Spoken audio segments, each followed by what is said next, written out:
Ulduar is a fascinating specimen when it comes down to raids. It's full of magical scenery, incredible fantasy design, and some of the most intense, heart-pumping good boss fights to ever bless the MMO genre. So intense that some of these bosses are still to this date held as the hardest bosses in WoW history. Of course, if you didn't raid Ulduar during its heyday, you probably don't know much other than what you've read on the forums or seen in the Time Walking dungeon event. But I'm here to tell you that it was some of WoW's most challenging content. No, it's not Sunwell Plateau, but the beautiful thing about Ulduar is that it didn't need to be. It was its own kind of ball-busting difficulty without it just being ruthless. At least all at once. Ulduar does a great job of offering a huge variety of boss difficulty types and options on which order to do them in. It structures itself in a way that promotes independence as well as progression. Of course, since not a lot of people know about its difficulty except those who actually raided it, I figured I might as well share my personal opinion on the hardest and easiest bosses of Ulduar. Naturally, I will be including the regular fights and their hard mode counterparts, though I should go ahead and clear the air now.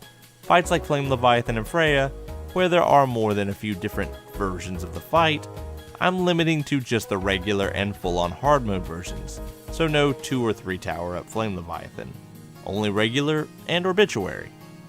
This helps to avoid multiple points in my list where I'm barely talking about anything different from the last time I covered the boss.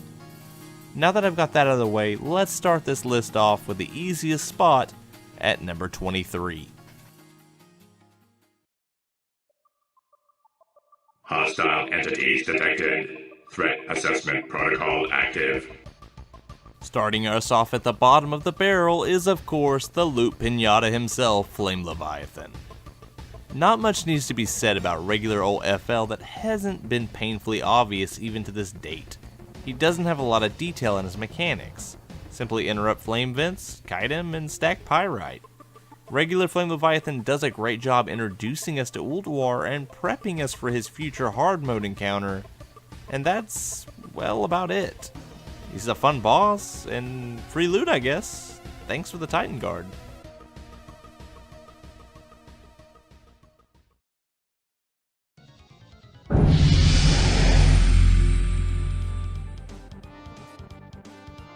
Up next, we have the Ironbound Broodmother, Razorscale. How well do you do at waiting? Because you'll be doing a lot of that, and yes, even during content. This fight sections itself off into 2 phases. Her aerial phase, where you prioritize and kill adds, and her final ground phase, where the boss actually does something other than spit fireballs at you. The first phase is a slog, and her second phase really starts out with a bang, with her wing attacking, knocking the raid everywhere, kind of creating this kind of really hectic vibe, but unfortunately she doesn't really recover after that. She does the breath thing all dragons do, she dots the tank, causing a tank swap to be needed, and well, that's it. Fun boss, but an easy one. That and she overstays her welcome.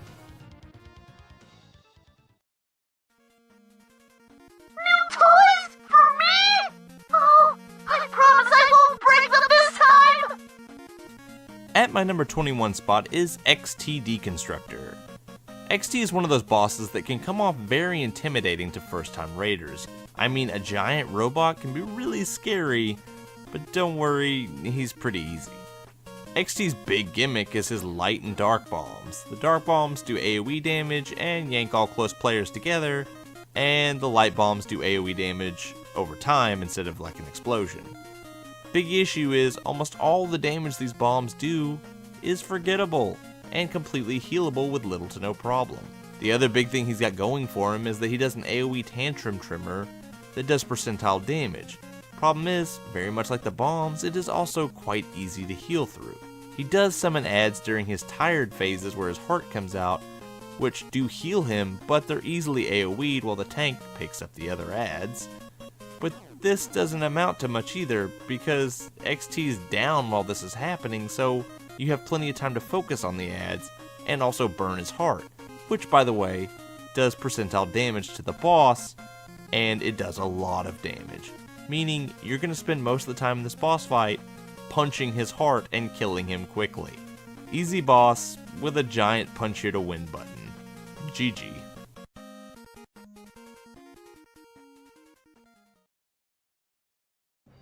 Oblivion! Coming in at number 20 is Kologarn. I won't lie, I was torn where to place Kolo on this list because the first 10 core I was part of had a massive bit of trouble with this guy, sadly. Naturally, the second core that I ran myself actually had no issues with the oversized Rockman.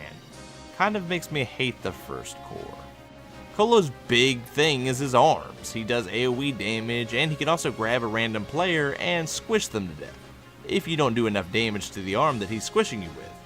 Yeah, and here's the problem with that. The arms knock a whopping 15% of his life total off when you destroy them, so you might as well just zerg them anyways. Sure, rock ads spawn, but they're easily picked up and bursted down. He does do an eye beam, but it's kiteable and it really only goes on one person. And his tank dot is easily healed through or swapped off for another tank. All of his mechanics for the most part rely on his arms, which will be dead for a huge portion of the fight, not to mention when you destroy them the first time, they come back staggered because you'll kill them one at a time. So they'll never really ever be up the same time, leaving him to be kind of disjointed for the remainder of the fight.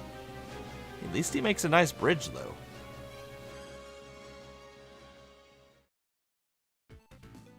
Insolent whelps! Your blood will temper the weapons used to reclaim this world! Next up is Ignis. Another boss that gave me quite a bit of trouble when he first dropped, but this time I feel like he earns a bit more love than Kolo because even after I had a fresh pair of eyes, he could still be pretty annoying.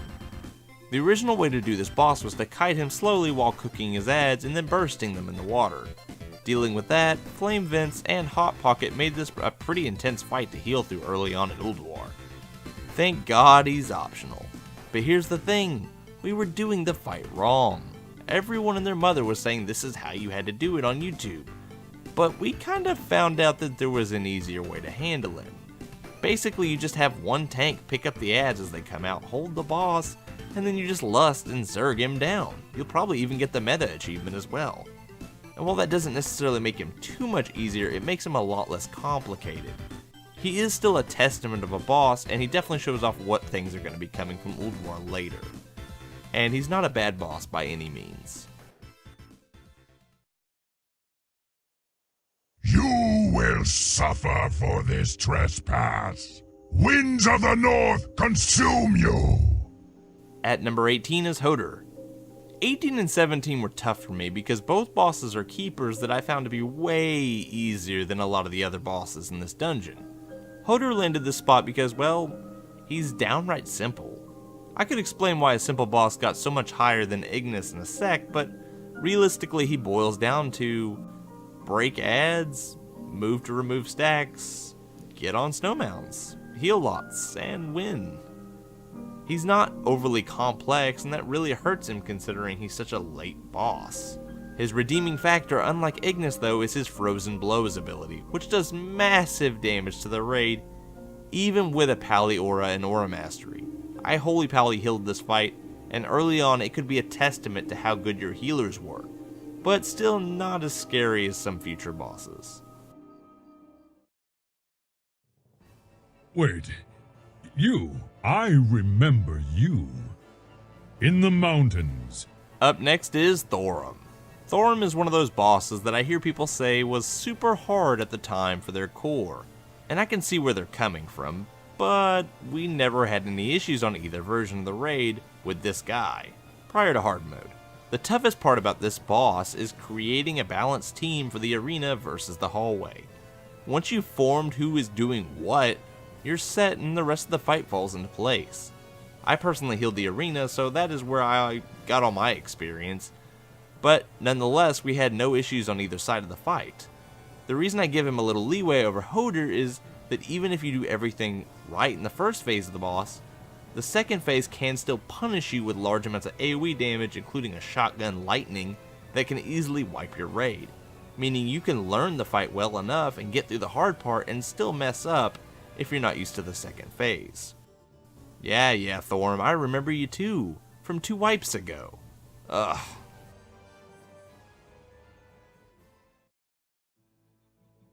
Some things are better left alone. Coming in at number 16 is Auriaya. Yet another boss notorious for killing tons and tons of raiders, though this one I quite understand. Auriaya, much like Thorim, has a lot of prep needed before you actually start the boss, except this time it's all about her pull. Once you find a solid way to pull her, we use the wall up by the stairs and misdirect from a hunter, you have a huge chunk of the fight down. Next up is just simply positioning your raid in front of her and zerging kitties to make the fight go even easier. The fears can be a little RNG sometimes, it feels, but nothing a Tremor Totem can't fix.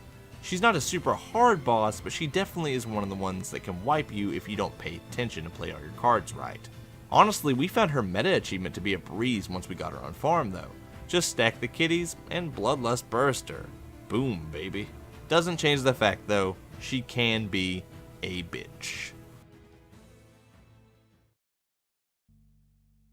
Orbital countermeasures enabled. Freya's ward online. Acquiring target. At my number 15 spot is our first hard mode, and it's Flame Leviathan Orbit-uary, otherwise known as 4 Towers Up Flame Levy. Probably going to get mixed feelings on this one, especially as a lot of guilds might have struggled with this one, but hear me out, he's not that hard of a boss once you figure out who needs to be driving what. The added mechanics this boss does can be painful, but are easily avoided, and once you get a solid demo pirate crew, the boss's health is going to drop faster than the beat. The biggest pain in this boss fight is that for such a simple boss, he advances very quickly and can easily overwhelm you with all the effects and colors going off at once. If you keep your head level and keep that 10 stacks of pyrite up though, this boss is nothing short of some engineering mats. This meeting of the Assembly of Iron is adjourned! Next up is the Assembly of Iron. This is one of those bosses that gives you a kind of choose your destiny kind of feel, where you can choose what order you kill them in order to control the overall difficulty of the encounter. I gave them quite a bit of slack because of this, as depending on your order, not including Steelbreaker, you have a challenging encounter or a downright annoying one. We always found the smallest Titanforged Dwarf to be the easiest, whereas the vertical one and his runes could be far more challenging to predict and evade, even for more skilled raiders. Mix that all together with the fact that there's a lot of damage going out and a few one-shot mechanics, and you have yourself one of Ulduar's first really challenging bosses. Not one of the hardest, at least normal mode, but still very much a pain if not handled with care.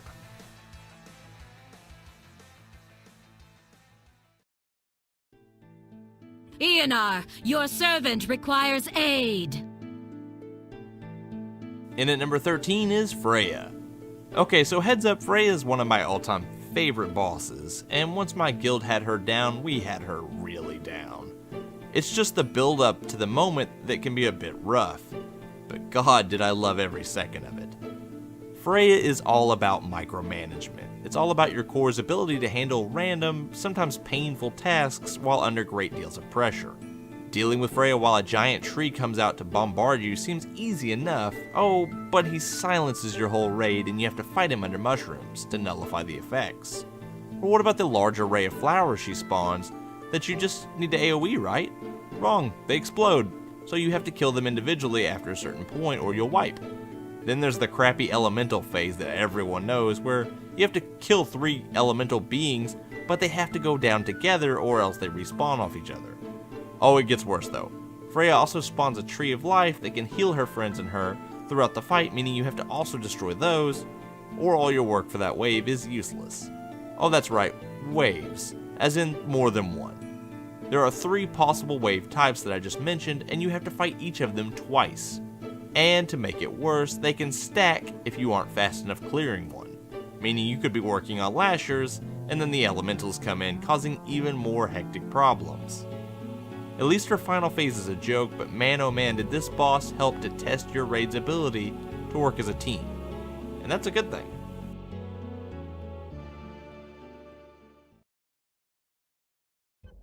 Your destruction will herald a new age of suffering. At number 12 is General Vezax. I hate this fight, I can't stand it. I was a holy pally during Ulduar, and a fight that strains a healer for mana is a painful fight. That's right, no mana regen during this boss, well, at least for the most part. General hits the tank like a truck. He AoE heals himself if your raid core isn't positioned just right, and he does nasty AoE fire damage that melts armor if not interrupted, and can easily wipe your raid if it goes off too many times. At least he provides a way for casters to get their mana back, as well as a damage buff for range. That's nice, right? Yeah, too bad this boss being nice to you is one big lie. Sure, it makes the fight more manageable, but almost everything this boss does can spell an end very quickly if not handled with care. Sure, Shadow Crash doesn't make or break your core if you fail at it, but its mana healers should be using elsewhere, and if they have to take care of you because you fail a mechanic like that, the tank might be as good as dead because they'll run out of mana. If any of his AoE heals go off, yeah, guess what, all the work you just did, it's gone, because he'll heal very quickly. And he's not tauntable, meaning if for some reason your tank dies, you probably don't have a second tank, but if you do, he's going to have a harder time getting aggro unless you've got a misdirect on hand. If it wasn't for the green globs giving you mana back throughout the boss fight, this would be so free. Oh, wait.